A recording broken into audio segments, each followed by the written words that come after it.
भारत को अगर विश्व शक्ति बनना है तो फिर अपनी दोस्ती और कूटनीतिक रिश्तों में वो वैश्विक शक्ति का संतुलन भी दिखना चाहिए जो अमेरिका की दोस्ती के साथ सीधे तौर पर सामने आता है।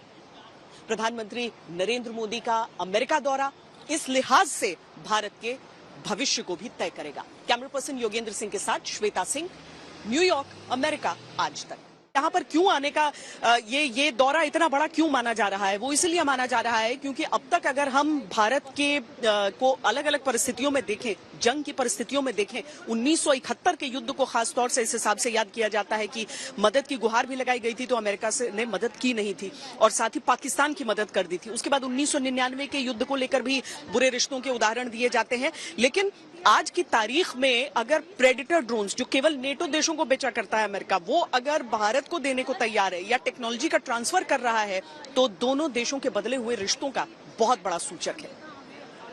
15 years ago, Prime Minister Vajpayee stood here and gave a call to step out of the shadow of hesitation of the past. Today, our relationship has overcome the hesitations of history. 7 साल पहले प्रधानमंत्री नरेंद्र मोदी ने जो कहा उसे करके दिखा दिया। भारत और अमेरिका के जो रिश्ते हैं वो अतीत की परछाइयों से बाहर निकल चुके हैं। विदेश मंत्री एस जयशंकर प्रधानमंत्री मोदी को भारत और अमेरिका के बेहतर रिश्तों का श्रेय देते हैं। उन्होंने लंदन की एक मैगजीन द इकोनॉमिस्ट को एक इंटरव्यू दिया जिसमें रक्षा समझौतों के लिहाज से बड़ी बात कही। उन्होंने कहा कि मनमोहन सरकार के दौरान जो झिझक रही उस वजह से रक्षा समझौते उस लिहाज से नहीं हो पाए। जयशंकर ने कहा कि प्रधानमंत्री अटल बिहारी वाजपेयी के दौरान पिछली बीजेपी सरकार में कुछ तरक्की हुई थी। इसके बाद मनमोहन सरकार के समय परमाणु समझौता हुआ, लेकिन इसके आगे जो कदम उठाने चाहिए थे वो नहीं उठाए गए क्योंकि उस समय की सरकार में झिझक थी। लेकिन साल 2015 के बाद चीजें बदल गयी। पिछले एक दशक से ऐसी सरकार है जिसमें वैचारिक झिझक नहीं है। इसीलिए आप देखेंगे कि हमारे संबंध और अधिक सुचारू रूप से आगे बढ़ रहे हैं।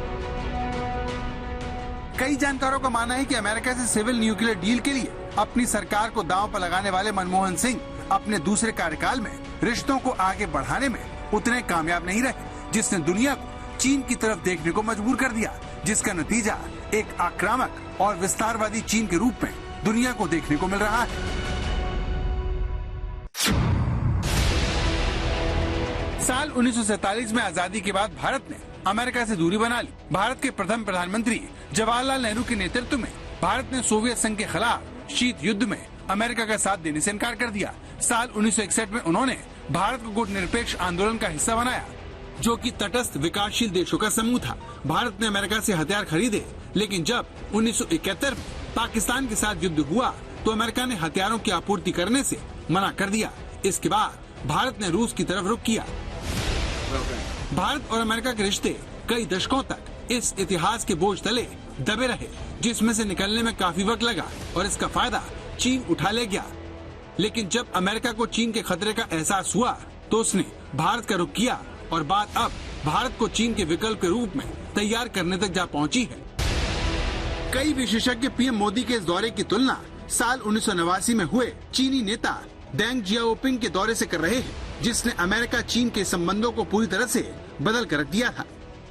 जियाओपिंग के अमेरिकी दौरे ने पारस्परिक आदान प्रदान और सहयोग के लिए वो दरवाजा खोल दिया, जिसने चीनी अर्थव्यवस्था को समृद्धशाली बनाने का काम किया। ये यात्रा चीन अमेरिका संबंध सामान्य होने के 1 महीने से भी कम समय में हुई थी। चीन समेत सारी दुनिया की नजरें अब मोदी और बाइडेन की मुलाकात पर लगी है, जिसमें होने वाले समझौते दुनिया को बदलने वाले साबित होंगे। न्यूयॉर्क से श्वेता सिंह के साथ आज तक ब्यूरो। इस पूरे कार्यक्रम में क्या क्या होने वाला है? प्रधानमंत्री आज तो न्यूयॉर्क में है, कल यहाँ पर जो यूएन का जो जब योग दिवस होगा यूएन हेडक्वार्टर्स पर वहां पर रहेंगे और लीड करेंगे उन सेलिब्रेशंस को। और इसके साथ ही वो रवाना हो जाएंगे वॉशिंगटन डीसी के लिए, जहां पर एक से बढ़कर एक चीजें प्लान की हुई हैं।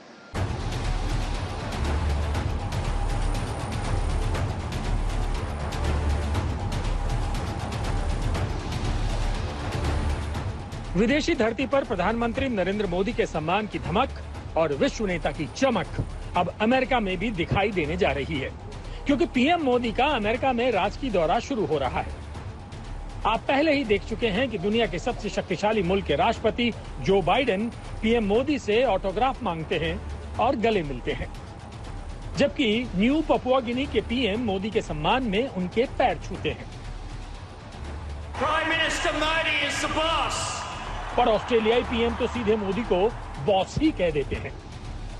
यकीनन भारत का डंका दुनिया में बज रहा है और दुनिया के राष्ट्राध्यक्ष पीएम मोदी को सर आंखों पर बैठा रहे हैं और इसी फेहरिस्त में अमेरिका की स्टेट विजिट और स्टेट डिनर भी शामिल है। आइए आपको बताते हैं कि स्टेट विजिट में अलग क्या होता है। अमेरिका की राजकीय यात्रा का सम्मान बेहद करीबी दोस्तों और सहयोगियों को दिया जाता है। इसके तहत व्हाइट हाउस द्वारा 6 महीने पहले ही सावधानी पूर्वक तैयारी शुरू कर दी जाती है। इस विजिट में अमेरिका अपने अतिथि का सबसे बेहतर ढंग से स्वागत और सत्कार करता है। यात्रा के खर्च के साथ साथ दौरे के दौरान रहने और खाने का जो भी खर्च होता है वो सब अमेरिका करता है। अमेरिकी राष्ट्रपति के आधिकारिक गेस्ट हाउस का नाम है ब्लेयर हाउस। ये आलीशान बंगला व्हाइट हाउस के बिल्कुल बगल में बनाया गया है। स्टेट विजिट पर आए अतिथि इसी बंगले में रुकते हैं। इस दौरान अमेरिका अतिथि के स्वागत के लिए कई तरह के कार्यक्रम आयोजित करता है। बाकायदा अमेरिकी सेना का बैंड मेहमान देश और अमेरिका का राष्ट्रगान बजाता है। दोनों देशों के राष्ट्र प्रमुख इस दौरान एक दूसरे को गिफ्ट देते हैं। परंपरा के तहत अमेरिका अपने यहाँ आए अतिथि के सम्मान में एक राजकीय रात्रि भोज का भी आयोजन करता है। ये एक बहुत ही महत्वपूर्ण, अत्यंत महत्वपूर्ण यात्रा है उनकी। शायद 9 सालों में ये सबसे ज़्यादा सिग्निफिकेंस की यात्रा है और उम्मीद है कि इस जो एंटिसिपेशन है उनका आउटकम होगा, सफलता होगी, ज़रूर होगी, क्योंकि तैयारियां बहुत ही अच्छे तरीके से, बहुत ही सावधानी से किया गया है और ये तैयारियां कई सालों से हो रही हैं। ये पहली बार है जो हमारे प्रधानमंत्री का स्टेट विजिट होगा और आप सोचें तो 75 सालों में शायद ये तीसरे प्रधानमंत्री हैं जिनका स्टेट विजिट हुआ है। पहले प्रेसिडेंट राधाकृष्णन का हुआ था, फिर प्राइम मिनिस्टर मनमोहन सिंह का हुआ था, अब प्राइम मिनिस्टर मोदी जी का हो रहा है। स्टेट विजिट के दौरान कुछ आयोजन होते ही होते हैं। इन आयोजनों में अमेरिका के राष्ट्रपति के साथ एक बैठक, व्हाइट हाउस में राजकीय लंच, 21 तोपों की सलामी, व्हाइट हाउस के साउथ ग्राउंड पर अतिथि के आने और वापस जाने पर सम्मान समारोह का आयोजन शामिल है। और अब आपको बताते हैं कि अमेरिकी दौरा कितने तरह का होता है। अमेरिकी विदेश विभाग की गाइडलाइंस के मुताबिक अमेरिका में 5 तरह के अलग अलग दौरे होते हैं। इन्हें राजकीय यात्रा, आधिकारिक यात्रा, आधिकारिक कार्य यात्रा और निजी यात्रा में बांटा गया है। अमेरिकी विदेश विभाग के मुताबिक इन सब में राजकीय यात्रा यानी स्टेट विजिट को सर्वोच्च रैंकिंग वाला दौरा माना गया है। ऐसा इसलिए है क्योंकि इसका निमंत्रण अमेरिकी राष्ट्रपति की कलम से लिखा जाता है। 22 जून को व्हाइट हाउस में पीएम मोदी के सम्मान में डिनर आयोजित किया जाएगा। इस डिनर में जो भी बनेगा उसकी जिम्मेदारी मशहूर शेफ नीना कर्टिश को दी गई है। नीना कर्टिश कैलिफोर्निया के सैक्रामेंटो की प्लांट बेस्ड शेफ है और काफी मशहूर है। व्हाइट हाउस ने उन्हें पीएम मोदी के दौरे के लिए खास तौर पर आमंत्रित किया है। पीएम मोदी के लिए खास तौर पर शाकाहारी मेन्यू को डिनर में शामिल किया गया है। रोनाल्ड रीगन के नाम सबसे ज्यादा राजकीय रात्रि भोज आयोजित करने का रिकॉर्ड है। रीगन ने राष्ट्रपति के अपने 2 कार्यकाल में 59 से अधिक राजकीय रात्रि भोज आयोजित किए। बाइडेन के कार्यकाल में यह तीसरा राजकीय डिनर होगा। आज तक ब्यूरो।